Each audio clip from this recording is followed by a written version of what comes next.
I would say everybody should not go to US.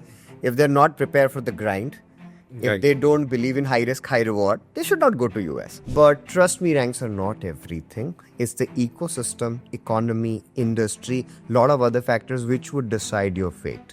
Go and ask that, do you have admits from Ivy Leagues? Do you have admits from Harvards or not? Yeah. So, and ask for the proof.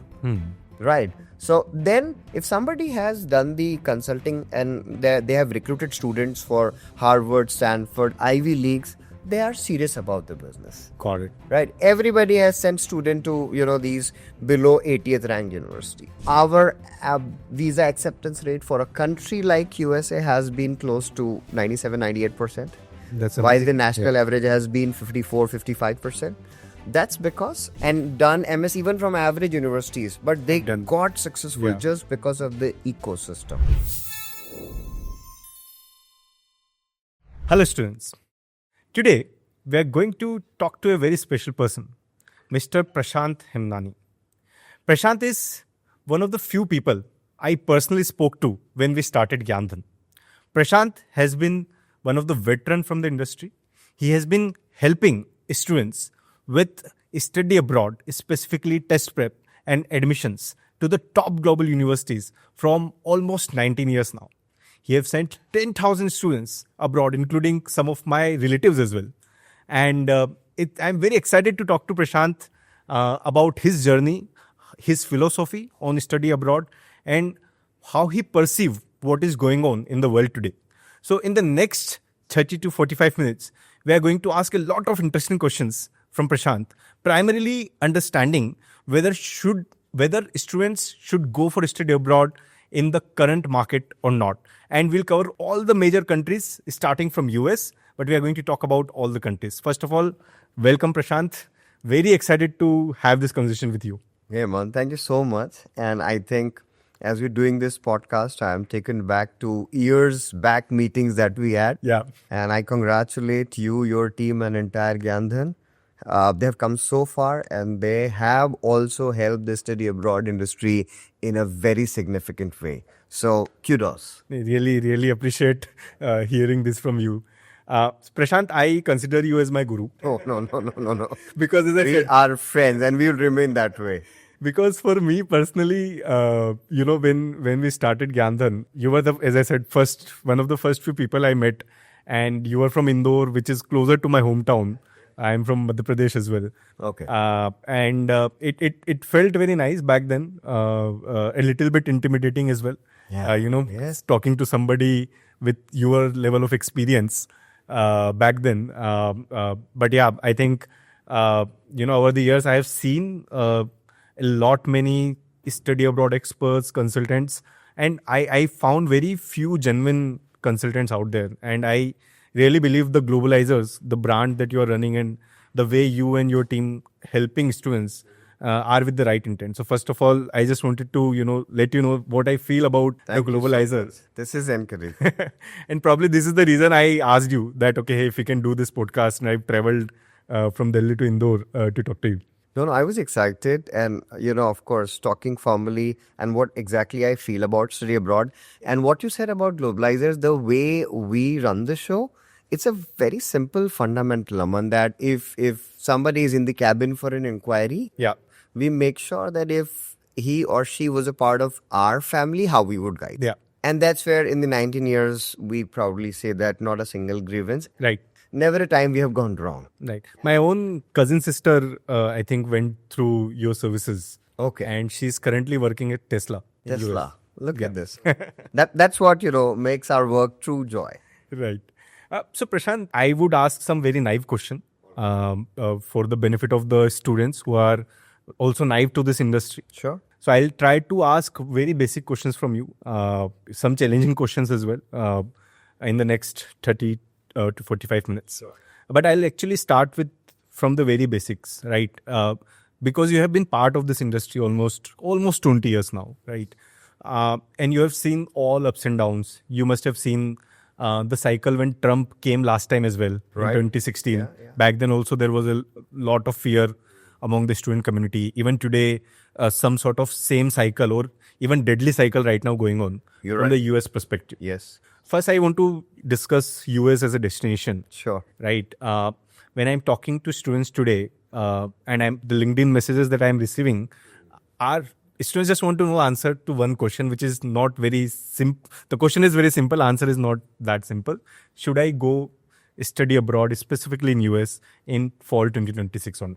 Wow. So, how do we tackle this question? What's your answer to this question, and how should a student think about this question? You know, if this question was, 4 or 5 years back, you knew my answer. Yeah. Start preparing in next 6-7 months, whatever is the next intake, go to US, right? Right. The answer would not be as, simple. It would be little layered, right? First thing first, if it's US, then in terms of quantum of opportunities, right? Still in terms of technology as a hub, as a tech hub, there is no doubt that it is still by far the number one destination from the opportunities perspective. Right. Yep. Now, not only, let's say, the Trump's narrative or the current administration's narrative, there are a lot of changes the way employment works out, right? The kind of the skill sets that one needs to have. We saw that there was one time where 6-7 years Java was fine, right? Then the Python came, now the AI, right? Right. So I think there is no doubt that you can still bet on the place where action is. The philosophy is very clear in life that bet at a place where the action is. Yeah. So still US is the place to go. It's just you need to be equipped with that skill set which gets you employed. Right. Because when it comes to taking study abroad, you will take loans from 20-30 lakhs to as high as 1 CR, right? Jandan will help for that, right? Yeah. But I think you need to be very clear. You cannot just wake up and, make a plan in 6 months and go into next intake. Yeah. So you need to have your financial planning. You need to have your goals very clear. You need to know what skill set are getting employed, right? So Tesla has a different way of employing. Microsoft, Google, right? Yeah. Choosing the universities, choosing the locations. I remember at a point of time, a student's going to any part of US, right? Even going to North Dakota and then getting employed, right? Yeah. Things have changed, right? The student number has gone. So I think you must still consider US as your top choice. Right. But you need to prepare for 1.5 to 2 years so that you are going to the right university, right location, and with the right financial planning. Right. Also, at the same time, one has to be rightly informed that whatever you hear from media, right? Yep. How authentic it is in terms of its implementation. Right. Because randomly students come in my cabin, Aman, and they say, Sir, US se bhaga de rahe hain. Now, I mean, if you don't have that rationality going in place, you will always speak like this, ki US se bhaga de rahe hain, US mein kuch nahi hoga, right? Which is not true. So, for any law to be implemented, it goes through a very rigorous process. Yeah. You still know that the H1B, there are no changes. Yeah. Right? The OPT rule is still there. A student can still work 20 hours a week. US is still the place where in masters you get assistantship, and even if your projected cost is 40 lakhs, you can still get your masters for free once you get the assistantship. So one has to understand that how clear and how well informed you are as far as these laws are concerned. Right. So it's always between the student, the right mentor, and having 10 to 15 data points in that concerned country where you want to go. Okay. Once you have all the information, then you will be in a position to really take a call whether you want to go to US or not. Rightly said, Prashant. I think there is a lot of misinformation as of right now. And in India, people have that habit of, taking things out of the context. So let's say if Exaggerations. If some senator there is talking about something, and in India people are assuming that is being done. That is being done. So that's something that's happening. But Prashant, as I said, that I would ask some challenging questions, sure. right? So I'll take a naive student perspective here. Now you're saying, and I think students also understand this, that US is still by far the location where action is happening. All the latest tech, big companies, funding, research, everything is being done there. So there is no doubt about it. Obviously, job market is little bit challenging, and I think job market is global. Yeah. Everywhere it's slow. yeah, right. So I think students probably will not be that concerned about whether, and especially the right student, whether the job will be there or not, or whether I will be able to get the job or not. Maybe 2 months here and there, maybe couple of, or maybe $10,000-$20,000 up and down. The broader level fear at this point in time is more towards the visa policies, the political drama that is happening, which is the India-US trade, the tariff war, and then there are, things like this being said that immigration is letting the US as a country down. So what's your thought process in that direction? That do you think, let's say student go today and 6 months down the line, 1 year down the line, there can be a sudden policy that from tomorrow F1 visa, there is no STEM OPT or there is no H1B after that. I think that is the fear that is there in the mind of customers. Again, Aman, if I really have to comment on this, that there cannot be any assurance in this regard. We have seen the caprices and the quirks of Trump, right? Flip-flop happens within a day, right? Yeah. So to say that, OPT would remain the same for next 20 years or next 4 years, no, that won't be correct, right? So, if you don't want to take risk at all, right? Right. And if you think that no, Trump would really turn things upside down, then you might want to look at other countries or maybe wait for 2 years or 3 years till his last tenure, comes to an end. Right. But it's highly unlikely. And why do you think so? It's highly unlikely. Because he was there, in the earlier tenure also, right? Yeah. And we see that, he started this anti-international student narrative, and last 2-3 months have been pretty mum on, this side. Right. So, in terms of, we need to see how the universities would run. So there would be a strong tech lobby and the academic lobby, Right. which would make sure that such, major step isn't being taken by the government, because then the education system and even the talent which is required in tech would terribly collapse. So I, as a mentor, I believe it's highly unlikely, but one cannot guarantee that this would not happen, right? Right. And at the same time, I believe that at one point of time, we used to see US as we'll go, we'll work, we'll stay for 10 years. Now students have to change their mindset. They need to equip themselves, get, let's say, exposure for 3 to 4 years. If things don't work in that country, then at least you're globally prepared to compete. Yeah. Right? So that's where the study abroad comes into picture. So let's not use that statement that I want to settle in that country.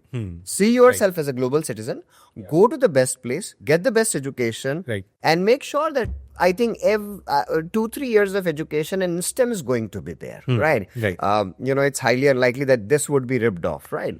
So, see yourself how you evolve in every 5-6 years. Right. That's a very good point, Prashant. I personally know a lot of people who have studied from US, been there for 2-3 years, and then shifted to UAE, Dubai, or they've shifted to European countries where they've got better jobs, better work-life balance, and people keep telling me that they are keep evaluating different countries. Whether I should settle in Singapore, and this is the people who have the H1B visa. H1B visas, yes. These are they are talking to me and saying that we are evaluating whether should we shift to Dubai or Singapore. So that I think that global citizen perspective is missing. We need to understand that whatever loans you take, let's say even of 60 lakhs rupees, for example, if you get a job in USA, you would be able to repay in 1.5 to 2.5 years, right? And then that you have built your resume, your profile to a certain extent, your perspectives have changed, your skills have evolved significantly, then possibly should not be fearing that where it would lead me. Makes sense. Now, Prashant, I think I fairly understood your thought process in this direction. Let's say a student who is now thinking, I've made up the mind that I should go to US. Let me at least prepare for GRE, apply, admit aayega, then I'll see what needs to be done.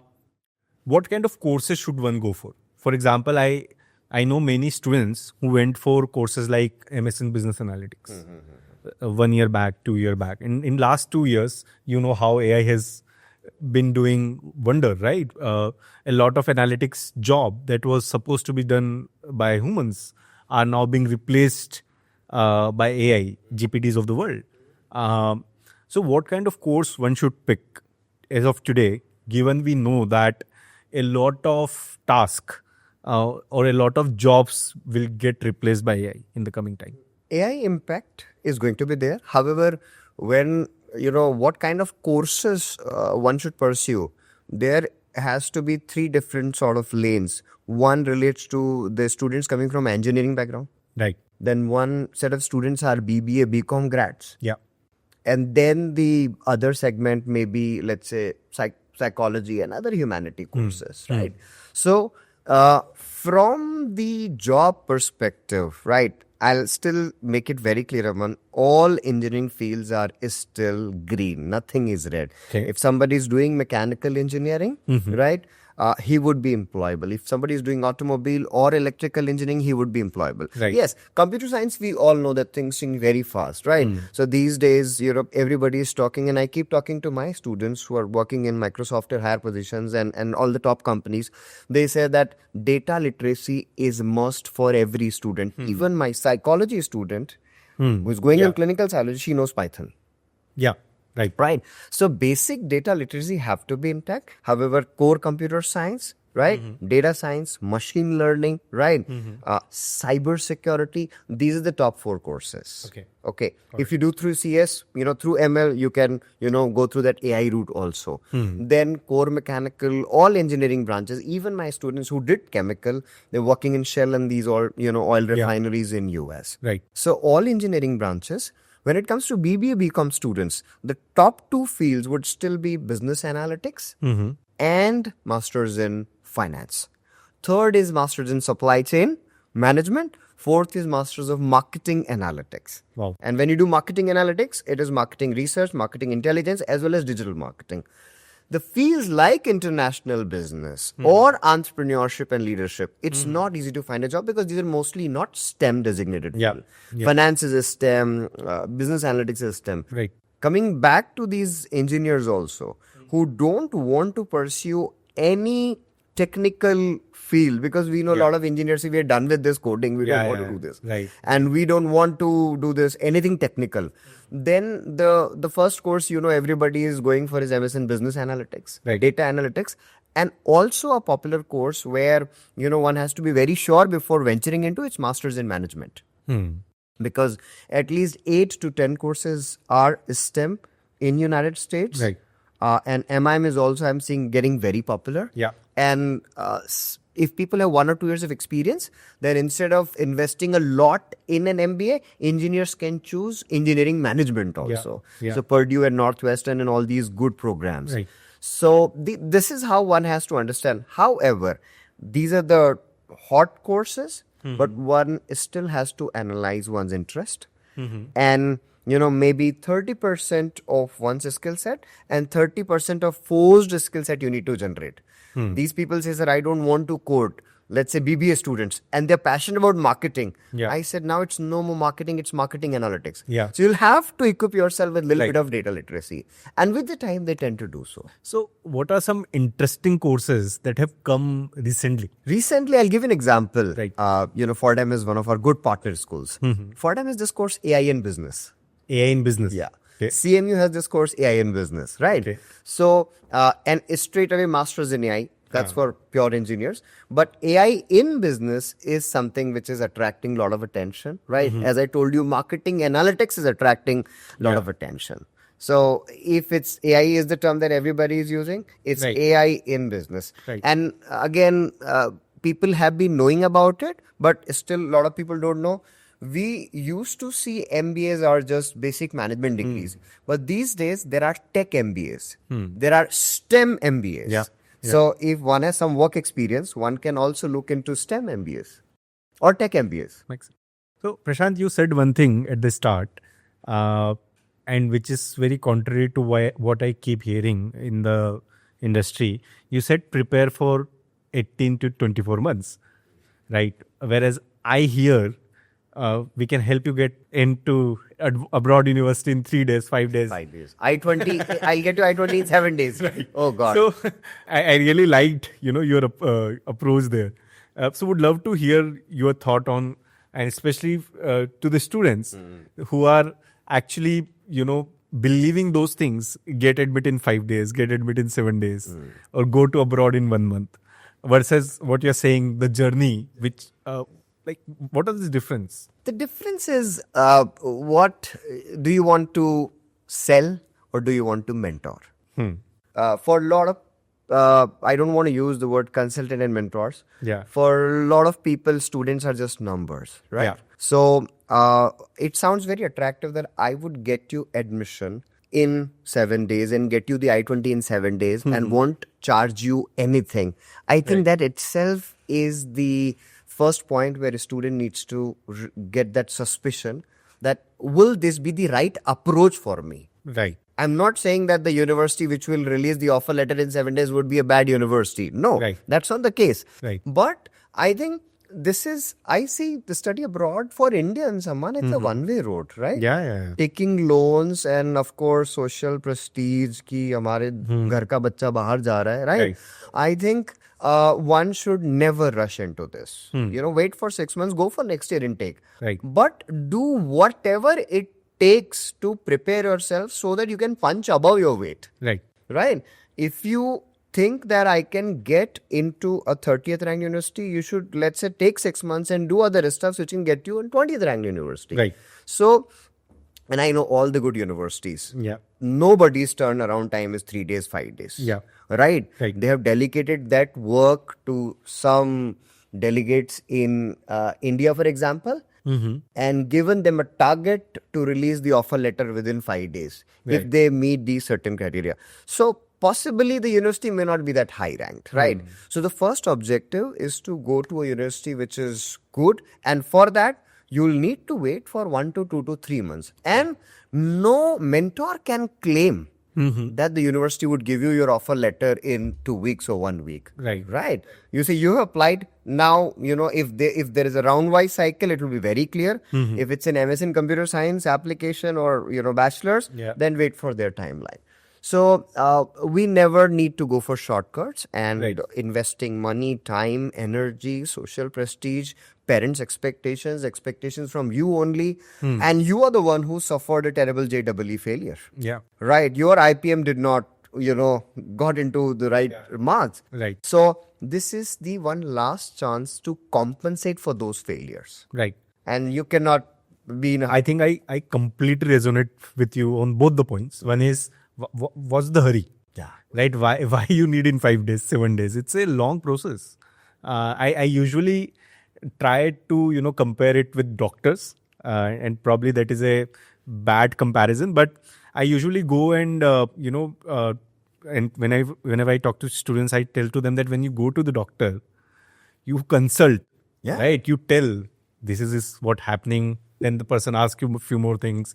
Then there are tests that happens. And then you come to a conclusion that this is the issue and this is how it will get fixed. This is a similar thing, right? It's not, you are going there and you are saying, okay, tomorrow this is the offer letter for you. Now, day after tomorrow you are going. There, nothing, no personalization is being done. And at the same time, there is an add to it.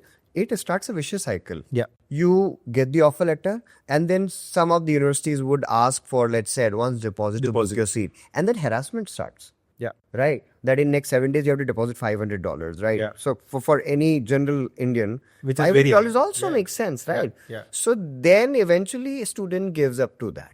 And the gratification कि मेरे को admit आ गया है. Right. And then he gives in, and then हो सकता है he could have gone to a better university. So, Prashant, do you think it happens because usually students wait till very last moment to decide what to do in their life? For example, I am in my 4th year. Right now, I am preparing for my placements. Now, December, January, February, I am getting to know that, okay, nothing is happening. Placement is difficult. Or maybe the placement that I am getting is not in expectation with what I would have set expectation with my family. Yeah, yeah. And then somebody tells them, oh, you can go abroad. And that's when they start thinking about it in the month of April, May. And that is when this cycle starts. Like this happens in your... I mean, that's what the problem is, the missing proactiveness Yeah. in building a career. Right from the first year, you know that your placement is not guaranteed if you're not into the top schools in India, top Yeah. universities in India. Right. You know that even for masters, you may not be able to crack the exam and get again into the top universities. Yeah. Right? Yeah. So you need to know that if study abroad is one of the options, I should be up on that option, my research from 2 years. And honestly, I believe I have seen a student met me 40 times if he starts his journey, let's say in second year, and the results are amazing. If a student has just met me for 5-7 times and we have taken 8 months to send him to any university, results are good, but nothing compared to what came out in 2 years. So possibly you will have more research, you will have more doubts, you will understand more, you will be able to get, more inputs from all the data points. Right. So you cannot go wrong on that front. So I think we are late risers for sure. Right. So usually, at least at the start of third year, especially if you are in your engineering degrees. No, I think I would say I see, this whole engineering or any undergrad in two ways. One is diverge and one is converge. First 1.5 year, you gel up, you participate in activities, you make yourself as an active element of that university campus, right? Yeah. And then the moment 1.5 year you have done settled, then you start focusing on your skill set and your career plans. So you converge. All right. So it's an approach of divergence and convergence. So if it's a BBA, first year, done. Second year, you have to be on your toes, right? That where I'll be enough in 2 years. Right. Then if it's an engineering, a 4-year degree, then possibly, maybe 1 and 3 semesters, 4 semesters, and then you just start working on your career. Makes sense. Now, Prashant, I've heard over the years that the importance of GRE is decreasing in the admission process. Correct. Many universities, especially after COVID or during COVID, made GRE optional. Huh. What's your recommendation in that direction? Should student go and apply without GRE to the schools that are claiming to give admission without GRE, or do you think that GRE still holds the value that it brings to the table? 100%, Aman. I would always say, in a very generic view and a generic Yeah. perspective, if you can do GRE specifically for engineers, STEM courses, even finance, even other courses, if you can do GRE, once you stay with GRE, explore GRE for 7-8 days, take mocks, see its math level, because English we are all at same level. Right. So everybody would take 4 months for verbal, right? Yeah. But if you can do GRE, I can give you a guarantee that GRE would make a difference despite it's optional. They don't say don't send us GRE. Yeah. Yeah. They say it's optional. Yes. That means if they see a GRE of 318, 315, they would have a smile. Admission committee would have a smile on their face, right? So, one, you would have 100% of options to apply for, Yeah. right? Yeah. And yes, once you gave a shot at GRE, if you did not score well, you will still have some decent option. Right. To say that, without GRE, there is no good option, that's not right. Right. Right? If you have a great quantitative transcript, if you have good CGPA, maybe good profile, then okay, you might want to skip this, right? But if it's, STEM courses, I would recommend that if one can take GRE, one should take. Second, talking from all the top B schools, all the top MIMs, for example, Right. HSC Paris to INSEAD to Duke, they all need GRE. Yeah. Right. So, in general, for the top schools, the bottom line, one should take GRE or maybe GMAT if it's a B school. Right. And for other engineering courses where you might see GRE as optional, one should still give it if one can. Makes sense. So, I think we have covered fairly enough the US part of it. There are so many other destinations that are becoming, the go-to destinations, at least from the number of students that are pursuing education in that country. Correct. UK has been booming from last Big time. 3-4 years. Yeah. Australia is doing decent. Canada, I know, recently have not done well, but Canada also something where students used to go quite a bit. Then new age countries these days, Germany, Dubai, New Zealand, these are also coming up. So how do a student evaluate, should I opt for US? Should I go to Australia, UK? Like, how do we decide answer to that question? And I'm also coming from the perspective that let's say I'm not able to get into the top universities in US. Can I get to the group of 8 in Australia? Is that a better option than going to a 50th rank or 100th rank university in US? How do we make balance in those choices? Great question, and probably, one of the most important in today's podcast. It's very clear, Aman, that everybody would not want to go to US. And I would say everybody should not go to US. If they're not prepared for the grind, if they don't believe in high risk, high reward, they should not go to US. Okay. What's the alternative? Definitely, in last 7-8 years, Globalizers being known for like pro-US, champions, we have evolved fantastically while we have recruited students for all the top universities in UK, Sweden, Ireland, of course, Canada is the backyard of USA, even Australia, New Zealand. So it would depend on what is the expectation of that student and what is the profile of that student. Now, right now, everybody's hearing that Germany is second most popular. Now, sweepingly, everybody talks about it being popular because there's no tuition fee if you get admission into a government German university. Right. But then the kind of course that you want to pursue, right? Do they have, that presence of course in those, government universities or not, right? If you are interested in core management, do you think Germany is having enough employment in the management sector for international student, right? Where Ireland would fit in. We all know Dublin is the IT hub of Europe, right? Can it be a good destination for IT gigs and techies? Answer is yes, right? People who have different skill sets, who are ready to do any work and want to build a sustainable life as it evolves, Australia is a great destination. Singapore is coming up, but Singapore again having 4 to 5, study options. Right. Dubai, because of its, recent flamboyance and ostentation, that how Dubai is evolving as a country and a city, it's also gaining popularity. But I think if you can apply to a multiple country choices, that would always be a better idea. So let's say, for example, a lot of students are applying to US, but at the same time, they're keeping a fallback option or maybe an equally important choice. So they're applying to Germany also, and maybe a couple of universities in Sweden and Ireland also, or some in Australia also. Definitely admission standards are less competitive in these Other countries. Yeah. Because some students are just concerned about rank, right? Now, our student who did not get through, even for example, Arizona State, Right. he got through, University of Adelaide or Queensland, which is in top 50 globally. Yeah. So he said, I just wanted to go as high ranked as possible. And that's where he went to Australia. So, yes, it's not as competitive, as far as US is concerned.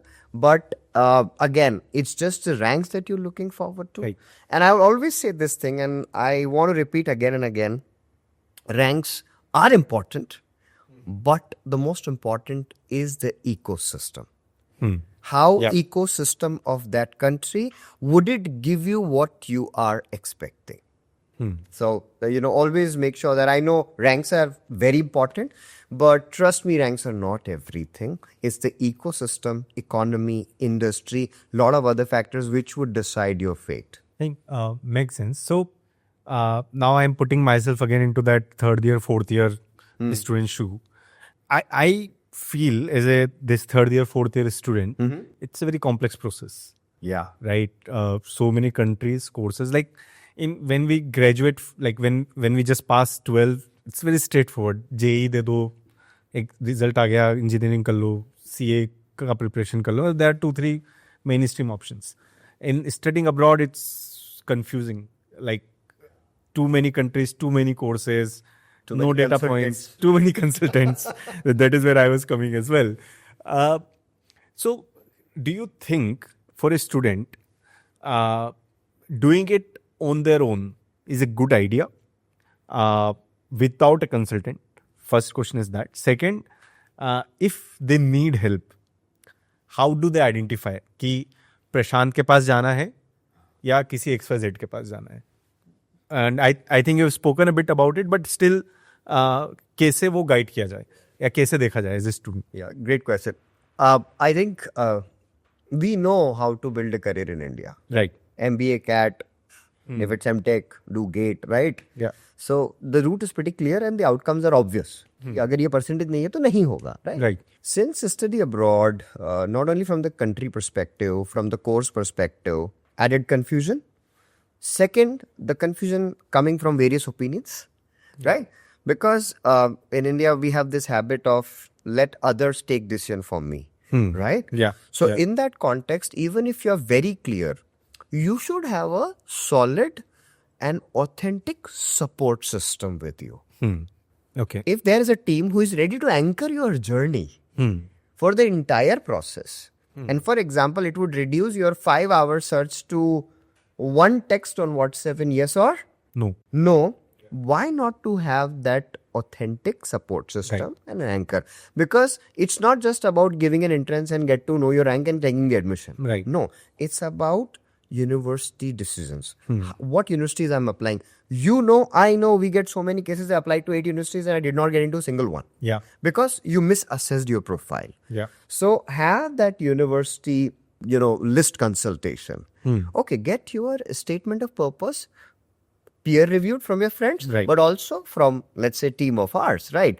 Letters of recommendation assessment, right? And then even if, it's not assessed, you get the inputs at what kind of an SOP you should make, Right. right? So once you have this system, their application pros becomes a little easier. Then if they have to get loan, again, there is a confusion. Yeah. So many lenders where Gandhan comes into picture, right? Then the visa process, right? So in this entire system, one has to have an anchor. Giving an example of Australia, university is not going to accept a direct application. Yeah. They have this route. You have to come through an authorized Agent. even if he mentors or not, right? So that means there is a credibility of a true mentor. And how to identify the right mentor? Go and ask that, do you have admits from Ivy Leagues? Do you have admits from Harvard's or not? Yeah.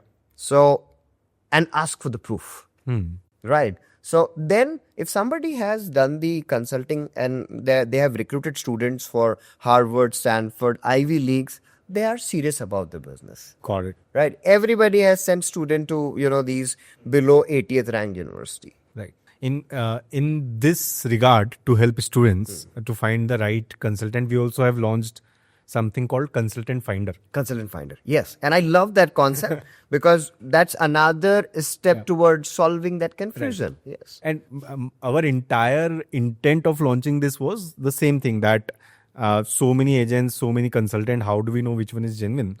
So we're trying to build something like, let's say, Flipkart or Amazon, where you get Amazon choice, Flipkart choice, user rating, verified user rating. Verified. It's not like just dial की कोई भी आके so वो सारी चीजें कर रहे हैं. But anyway, प्रशांत, तो ठीक है, एडमिशन हो गया. Admission is a very big part. Getting to the right university is a very big part. What after that? तो उसके बाद loan, visa and then actually flying in.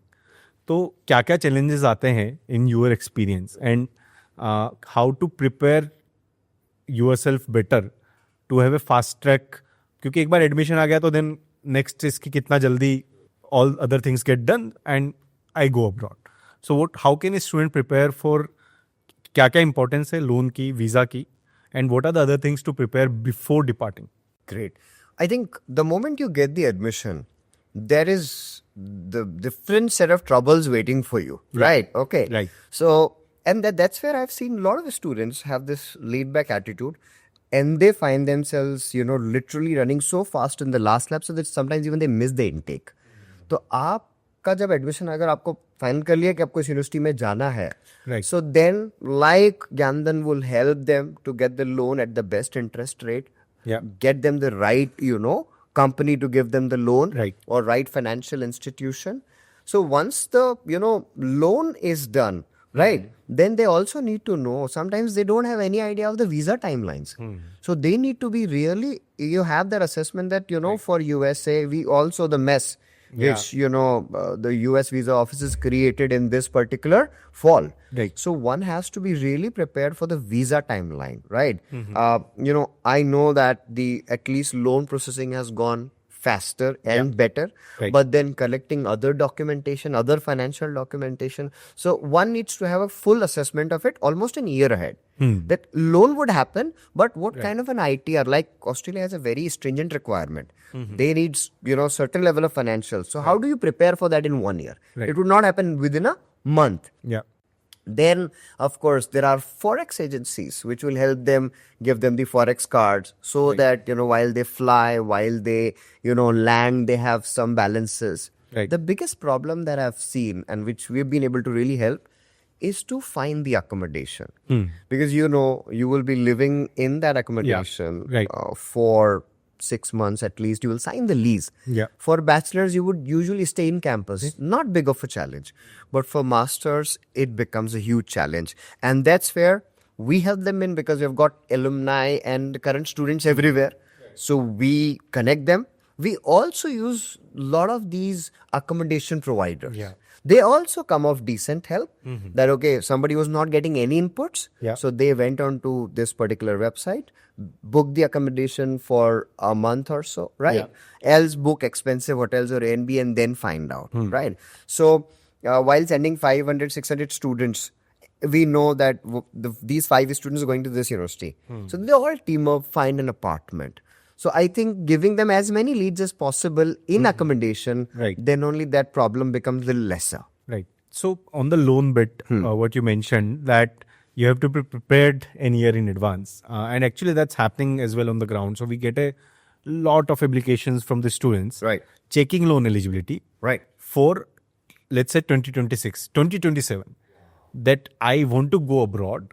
Can you tell me whether I'll be able to get money or not? And that's amazing, because we then understand, okay, the psyche of the students, that, okay, they want to be well prepared. And CIBIL score would not be corrected in 2 months, right? Yeah. It would take at least a year, and that can save you a ton of money. Yes. CIBIL score, and then there are other factors as well, right? Let's say if you are looking for an unsecured loan, for a majority of the colleges, the bank need income proofs. And in India, unfortunately, especially in the self-employed segment where parents are owning a shop, filing ITR has not still become the norm, even though the limit has increased to 12 lakhs. So all of that guidance, I'm sure you also do, we also give that, okay, file your ITR. You are still away from, still ek saal ka time hai, file 2 ITRs. By then. So all of these things help in, fast tracking the process of loan that you were talking about. Absolutely. Yeah. Now, once they reach abroad, right, 2 things I've heard from the students. One is the emotional journey in the first 2-3 months, right? And at the same time, you have to run as well in those 2-3 months. It's too competitive, especially for the 1-year course program, that you have to find the internship, you have to do this, go to the job fairs, internship fairs. Some students are not able to cope up with it. What can be done in that direction? Again, the same thing I said in the beginning. Yeah. You cannot reach there and then you're spending hours just to understand how I'll build my resume. Yeah. That one skill set you should already be, prepared with before leaving. Yes. Because let's say if you go for a management course, it's hardly a 9-month or a 1-year course. Yeah. Right? So, there you should have all those skill set, and this is probably a recommendation for all these, that, we need to know how what kind of, what is an, resume score that the companies evaluate you on. And also, of course, it's a cliche, but everybody talks about that, be a part of that community. So do that extensive networking. Sometimes the students miss on meetups, right? So you have to be super focused in terms of building those skill sets already before you leave for USA. Then you will save time and you will be able to maintain your CGPA, which is very important. Right. So that academic hustle, as well as right from the B schools make you run right from the day one. Right. So submitting those correct resumes, writing those correct skills on that resume. Right. tweaking resumes based on the company and the position that you are Yeah. applying for. Right. So all those things, the basics have to be intact right before you leave. Right. Then you would not panic once you're there. So when students take counseling from you, I'm assuming all of these things you are recommending to the we students tell in the them. journey. Of course, Right. I mean, we would not teach them how to do it, but there are so many amazing resources Yeah. on LinkedIn to, on other places. Prashant, so as we were speaking before the shoot, you mentioned that you have physical presence in 3-4 cities as of today: Noida, Navi Mumbai, Indore, Jaipur. I'm assuming you are helping students from these cities, plus also Online virtually. sourcing Online is always there. students are also Yeah, interested in yeah. taking counseling from you. Now, one thing that I have noticed when I talk to the students, let's say right now they are hearing you, right, and probably they are impressed by you, your knowledge, and everything that you have done in your life. Well, the complaints that I have heard from the students usually is that when they go apply, the person who is giving the counseling is not well trained. So not everybody would be able to probably, I don't know if in your setup, are they able to talk to you personally, or how involved are you, or how well trained are your counselors? Yeah, so I think it's very clear that every step is equally important, Yeah. right? So I know that 2-3 places, they would define the outcome. I would always be there with every student. Wow. One, it's still nobody touches the university list. So I still do it manually. It's a very sacred work for me. I know you have a predictor, right? No, that I'm surprised that you are yourself doing. So Yeah. there is still a second layer, third layer work. Yeah. But for the university list, it's my, let's say, a selfish intent and motive that I want to see the profile form of everybody Okay. and make sure that preliminary list goes from my side. Got it. And the staff pushes, because the students would have their own ideas. I don't want to apply to this university, but then we push them. This university has these things which we have observed for the last decade or more. Right. So do apply, because either they haven't heard or they don't know about that university. So university list is something that I don't delegate. Yeah. Second is, of course, making sure that the writing team knows what I want in the statements, how it is to be reviewed, how it is to be edited, not written. We don't ghostwrite, Right. but the feedback has to be the way I want. Right.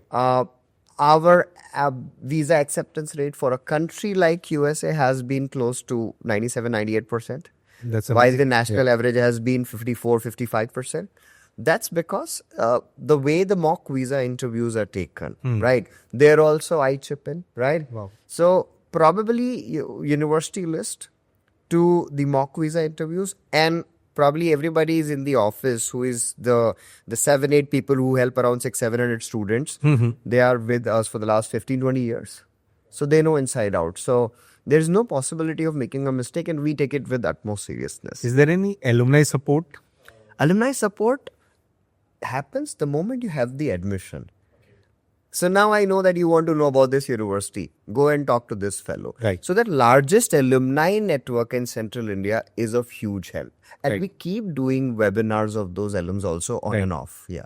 Makes sense. So Prashant, I'm coming back to the square one, the question that we started with, studying abroad, right? And I think we did speak about that. It's not for everyone, right? True. How do we decide it's for me or not? Right? Let's say I've just done engineering or BBA or any other bachelor degree. And in these days, a lot of students are going for undergrad as well. There will be 2-3 basic questions Yeah. that one can answer and find out Yeah. whether studying abroad is for me or not. What will be these 2-3 questions? Personally, I believe study abroad is for everyone. Okay. And I go for seminars in colleges. I tell them that if 60 people are attending this webinar, trust me, whatever your parents do, I won't ask. How much money they have, I won't ask. But everybody from having 5 backlogs to the topper of this batch, they all can study abroad. However, I would always say it's all about education. It's about spending those 4 or 2-3 transformative years in that environment which changes you, right? And that happens from the peer group, Right. ecosystem and level of education. Right. So first factor is in India, if you're not able to get into the top league, we know if it's not IPM, if it's not IITs and IITs BITS, right? Yeah. I think then you should start questioning where Right. you want to pursue your education. Right. Right? If somebody has I had so many students who gave GRE CAT at the same time, right? Yeah. They got into the Blackie IMs. Yeah. And I was the first person to tell them, now I don't feel that need that you might want to invest 90 lakhs. Yeah. Okay, skip that, stay in India and then continue to explore. Yeah. So the problem is after these good institutions, the level of education, the peer group and everything which is required to transform sharply. Yeah. And if you give in and if you just go anywhere for 4 years, that probably might decide the quality of your life. Right. Right? So question the quality of education that you're getting. That will give you some answer whether you want to study abroad or not, right? Correct. Second, yes, little bit of analysis of financial affordability, right? And third is how emotionally stable and stronger you are, right? That's very so important. if you are serious and decently studious enough, right? If you know that, okay, it is affordable and the funds would be managed through scholarships, through Gamden or through other ways. Yeah. And I know that I will not go and after 3 months cry and come back because just homesickness. Right. If you work on these 3 things for 2-3 years, you'll get an answer. And whether you really want to, you are a candidate for studying abroad or not. Makes sense. So in a way, if I can say, if you are able to see yourself successful in India, and by successful, it means by your definition of success. Let's say I wanted to get into IIT, I got into IIT and I am happy in my life and I am doing what I want to do. Probably you can be in India. But if you feel that you are not yet successful, study abroad is an option you should explore. And I don't want to use the word middle class, honestly. Yeah. But that's the problem. India, we have so many students with great potential. And it's just because those 3-4 hours of exam, they couldn't make it to a top institute. Yeah. And that's why they get a tag of an ordinary student or engineer. That's where I've seen that students have gone and done MS even from average universities. But they got successful just because of the ecosystem. Got it. And now they are as successful as their peers or friends in schooling who got into IITs. So it's not just about IITs. It's about beyond that. There is a global exposure. Right. Right.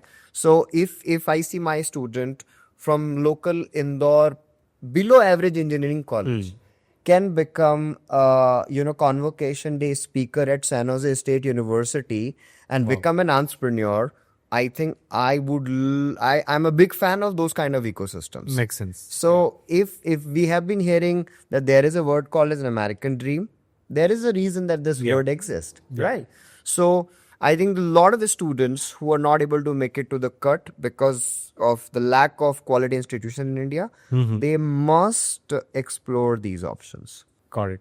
And that is, I always say that if for example, I used your name as a student, I would say there was always a possibility of Aman 2.0.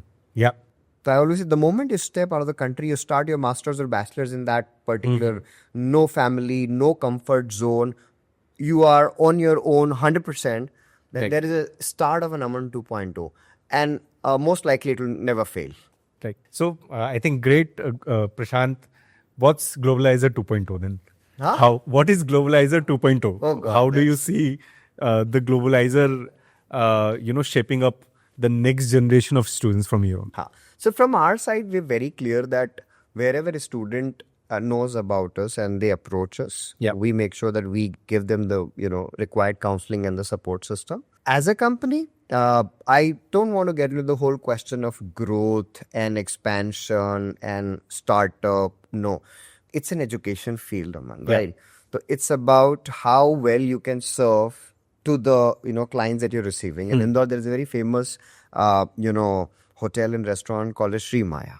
Okay. Right. And, their owners are my close friends. And I said, them, the kind of brand that you built, you could have gone to, anywhere in the world, right? Why not? They said, I know I can't maintain the quality. So we are very watchful as far as expansion is concerned, right? But as far as you as a student, when you come to us, we know how to help you for a study abroad. Right. So it may not be called as 2.0, right? It's just globalizers, and it would remain same as far as DNA is concerned. Yes, little bit of addition of tech to enhance the student experience. Right? Yeah. Now we are teaching online, so we have gone seamless in that. So if you are sitting in Bombay, Delhi, if you want a high quality GRE training online, you can come to us without a doubt.